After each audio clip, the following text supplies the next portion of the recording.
నందమూరి తారక రామారావు, వాణిశ్రీ, జగ్గయ్య, సావిత్రి కీలక పాత్రల్లో NTR estate production unit సమర్పణలో నవరసభరితంగా రూపొందిన కోడలు దిద్దిన కాపురం 1970 అక్టోబర్ 21న విడుదలైంది.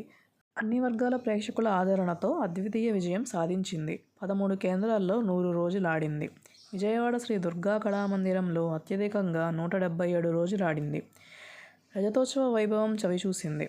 ఎన్టీ రామారావు నట జీవితంలో కోడలు దిద్దిన కాపురం 200వ చిత్రం కావడం విశేషం.